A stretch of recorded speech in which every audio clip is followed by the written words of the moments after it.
Okay, guys, welcome to another episode of What a Gift, the podcast where we're trying to go from sassy saddies to grateful baddies. I'm Jule. And I'm Sarah. Welcome back. Our opening lines just... Yeah, we're still workshopping our openers. We need help. Okay, on today's episode, you're in for a good one, everyone. We will be talking about our friends' parents and people who leave reviews.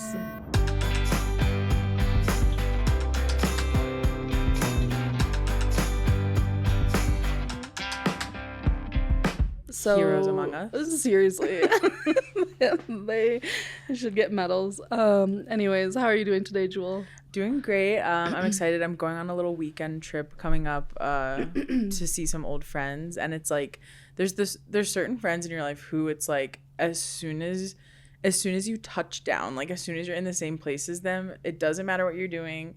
You're laughing. It's like a recharge type thing, and you want to maximize every moment. Like I feel like with these friends, I'm like every second like must be maximized, like maximized to its fullest when I'm with these people. So I'm like eagerly planning and awaiting my coming little weekend trip. Oh, it's gonna be the best. I know some of those friends that you're going with. That's gonna be so fun. Yeah.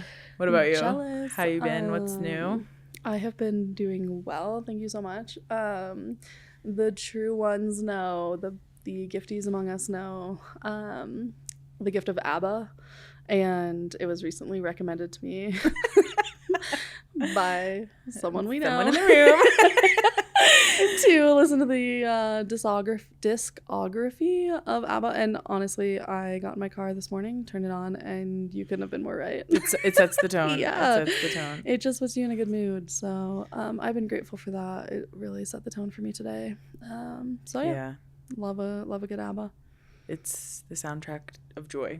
I really feel that. I couldn't agree more, honestly. I used to think it was Justin Bieber's Never Say Never album, which... Have you listened to his new?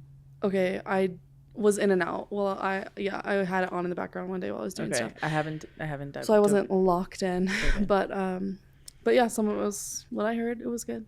So nice. Anyways, I love old school Justin though. Yeah, baby, nothing like it. When he kept doing Biebs. Yeah. With the swoosh. Hair. Yeah.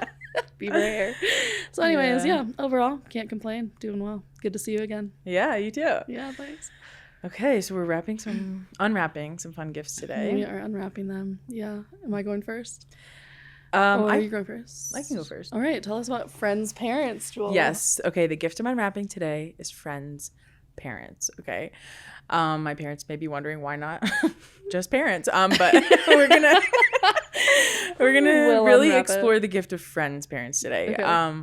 Because I think seriously throughout life, there's something about the parents of your friends. Like I feel like as kids, you go to someone's house and you're like, things could be different. Like, okay, the ecosystem here it's a different climate. There's different rules, there's different snacks. And then I think as we get older, even having like more of a relationship or even a friendship with friends' parents, it can really expand. Totally. Do you feel like you kind of would observe your friends' parents throughout life or like have close ones? Totally. Do you remember though, like ever having to call your friend's house and like phone the etiquette and stuff? Yes. Yeah. It's like, did you ever have to practice?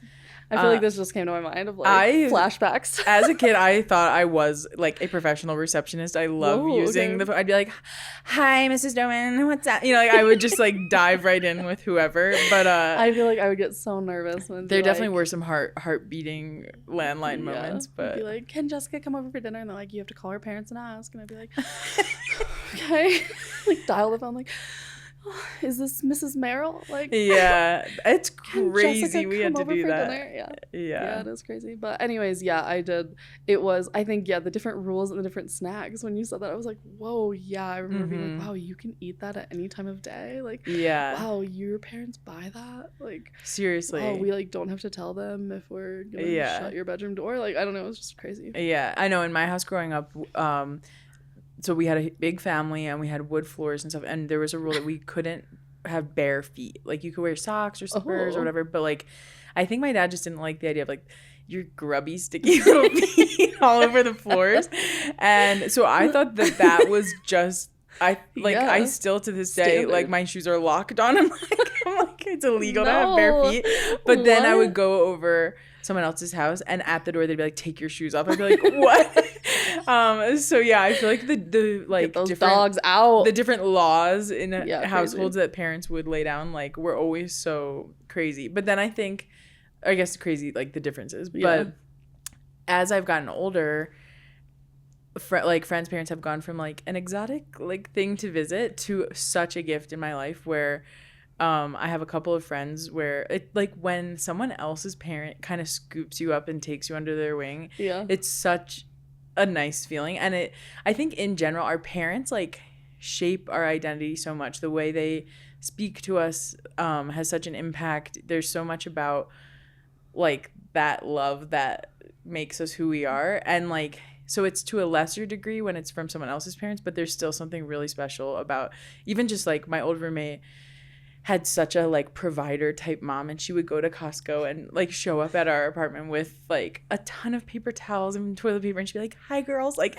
and I was just like, this rules, like and I feel like that kind of being taken under the wing, I've had a lot of like meaningful experiences with that. Most notably my best high school friend Morgan, my best life friend Morgan, her mom she always calls me her second daughter, and she'll text me be like, happy National Daughters Day to my second daughter, and like really has genuinely made me feel so much part of their family, like and that I don't know, like it's just kind of like there's like so many types of love and types of relationship in our lives, and like that has been a huge gift. That's awesome.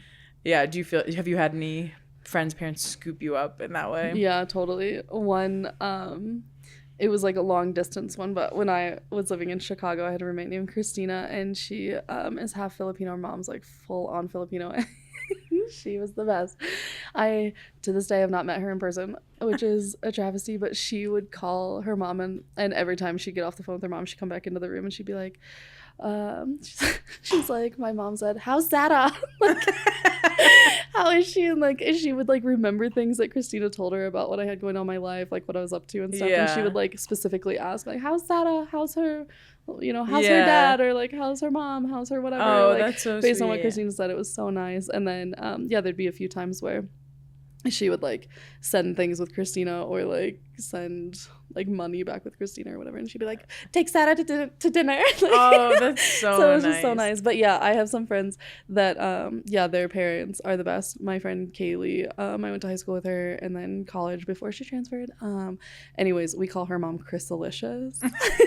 And her name is Chris, and it's the best. Like Chris will often, like if she's in a city that I'm in, she'll like make time to come visit me and take me to a meal or something. Like she'll like call me on my birthday. Like she's just like so kind. That's so sweet. Fun. You've reached another level when you can hang out with the parents without your the friend there. Yeah. That's when you know they've entered inner circle. Yep. Yeah, and I think too, like there's, I don't know, like it's almost like a reverenced like relationship too, where I'm like even my dad, he will like speak so affectionately of his friend's parents, or he'll go, as he's getting older, if one of his friend's parents pass away, he'll like clear his schedule and make time to like be at that funeral or whatever. Mm-hmm. And I think there's this reverence for like, oh my gosh, like you gave me this amazing person, or like, I owe this great friend like to these parents. And like so this, but like at the end of last year, one of my best friends passed away, and he was just like the most amazing person, like so generous and incredible, and like truly like an adventure buddy, and like was just in our lives so much. And so now, like since he passed, Chris and I and like our friend group, we've been visiting his mom and dad, and like it's so sad that he's not there, but it's been this like cool chapter of meeting and knowing these people who like shaped this amazing friend of ours, and also being able to like be like stand-in kids who love them so much, we'll go, we went on like Father's Day to see his dad and different things. That's so nice. And like, but it's such, I don't know, like it's like when I don't know, and it's also part of your friend's like lore kind of to meet these people who you're like, wow, it's because I see where you got this, or you know, like I don't know. And I like friends are such a gift, and like I feel like friends' parents can also be like that that added, sometimes friend, sometimes mentor, sometimes second parent, like whatever it is. But I think in my life for sure it's been a huge gift. Like I remember at my bridal shower I was thanking my mom so much, and my mom's amazing, and we'll talk about our parents in a future episode, I'm sure. But it was like I not only was thanking my mom, but I was like, and also this other like honorary mom and this second mom, and like there was like all these people there, and I feel like that for sure has been like such a gift in my life. No, totally. Yeah, I think for better, for worse, you know, like no one's childhood's gonna be perfect, no one's parents perfect, but I think it's like what you're saying, it's like their upbringing like made them who they were, and like they're survivors or thrivers from their childhoods, and it's so most parents, you know, they just did the best they could for sure. I know, and sometimes so cool, like your parents are the haven like for your friend, and sometimes their parents are the haven for you, like it's so true. I love when people love Scott and Kelly. I mean, I do too. Have I ever met your parents? I don't think you have. No. Oh my gosh. Yeah, one day. Wow. Another gift to unwrap, another friend's parents to meet. Wow. Gems. So friends' parents, that's what I unwrapped. That's awesome. Thanks for sharing all that. Sarah, what are you unwrapping this week? I am unwrapping people who leave reviews, which is kind of like unwrapping you. And you. As a gift to the world. We are both local guides according to our Google review. I do love to leave a review. You do? Yes, 100%. Do you know what level local guide you are? I think I'm a level 5. I have no idea what that means. Oh my gosh, but I think I'm still in the lower numbers. Wow, okay. But catch up. I think people who leave reviews truly they're saints. The Lord's honestly work. They are saints. I think for better for worse, like we need you to be honest, like clothing, places, food establishments, entertainment, like churches, like anything. I need you to leave reviews. People review churches. People review churches. It's something I do to pass the time. If I don't want to scroll on Instagram, I will scroll on Google and I'll like look up different churches that I know like my friends are missionaries at, or like in people's hometowns, or ones that I've been to in the past. And it is so funny. Like one time someone gave a 5-star review because the parking lot was repaved recently. Oh, nice. I was like, what a reason to go to that church. I did not know people review churches. Someone gave a 1-star review on a church because the bathrooms weren't clean. It's like literally anything but valid. The service. About the service, you know. So anyways, Google reviews, I feel like they, not just Google reviews, I guess any review, it tells you a lot about a person, and you could tell when they're being honest. Like, get out of here with like the good 3 stars or 5 stars. It's like, what was good about it? What did you eat? Who was your server? Exactly. Or whatever. I love name dropping a server. Recently, I went to an escape room, and I did back-to-back escape rooms. I was on a bender. It was crazy. And when we left, the guy came in and he was like, "You guys are amazing. Like, if you could review," and then he holds his name badge and he's like, "You can like mention me by name." I was like, "Bet." I left. Oh gosh. I left and like dropped him by name. I was like, he could not have gassed us up anymore. Like, he said we were the best team he's ever seen in this escape room, and I 100% believe him, because I dare anyone reading this to go and play the heist room and beat our time. Dang. We'll see what they say. I think we're both like words of affirmation people, and like it is fun to just like unprovoked leave such an affirming review, although the people who also will tell it how it is, especially if you're in a city, if you're apartment hunting, you'll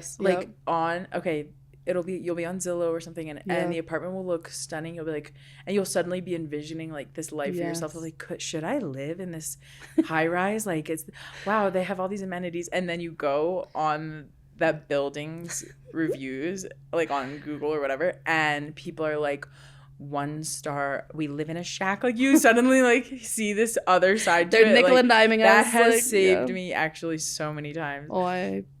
And I believe it. I think especially on another level, the women who leave a review for clothing with a photo of them wearing it with their own size and measurements, with those women deserve like a badge of honor, because it's so hard to online I know like we've shifted into online shopping as the go-to, but like it's so hard when you're like, okay, I'm going to a wedding, like I need this to work or whatever it is, and when someone's like taking photos in all different angles, posted, like there's just no like they know angels among us. They know the girls won't judge. They're gonna show you the good and the bad. Those people are truly angels among us. They are, yeah. Couldn't agree more. Yeah. What's your favorite thing to leave reviews about? I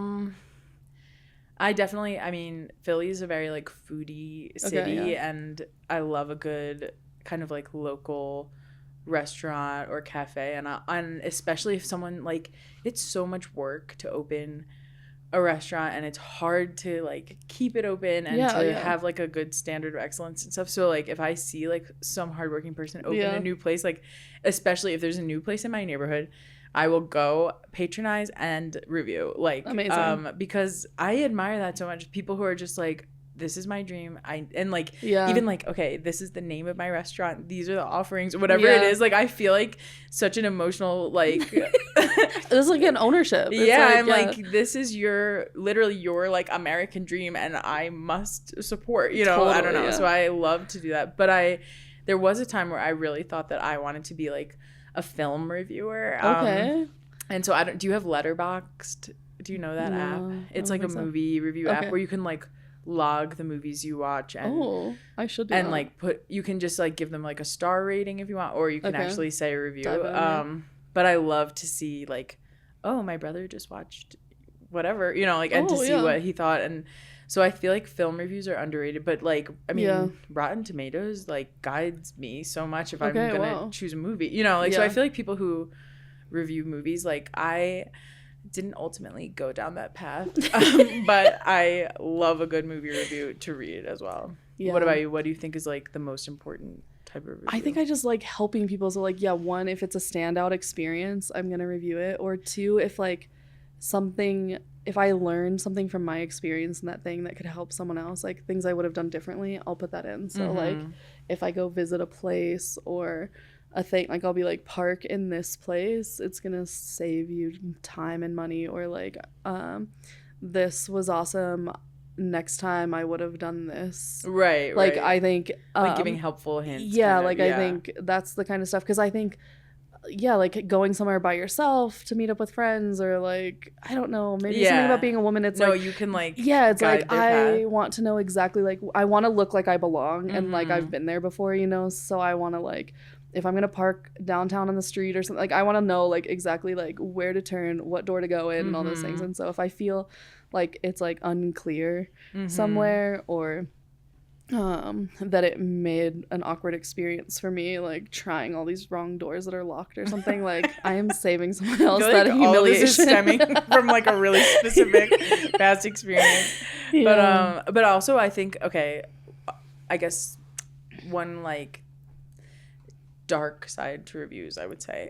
I think we have also entered like review culture, like in a big way, where it's like people constantly feel like I must comment what I think. If one thing was wrong, I have to speak up. Like, that's what I was gonna ask. Do you most likely do like negative reviews or positive reviews? I mostly do positive, but I feel the temptation of like, because I get like there is a dormant Karen in me that wants. Jule. No, I have been fighting her. Renounce her. Literally rebuke her.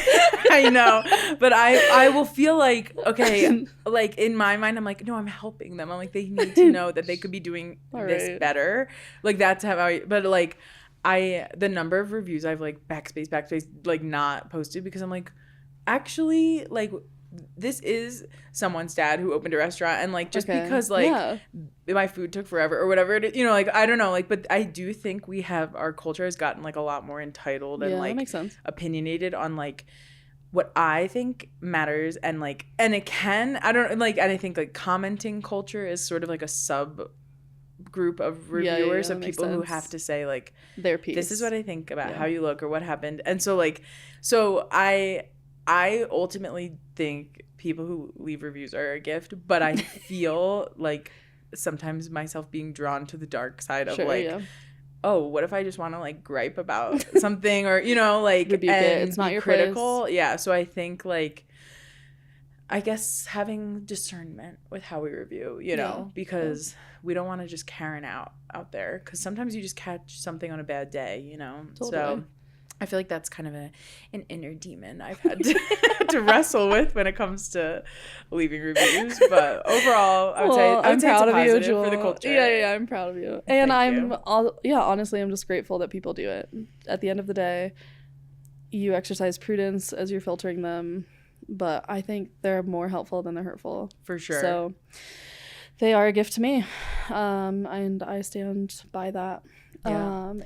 And I think an important type of review is for podcasts. So, so Gifties, a little call to action.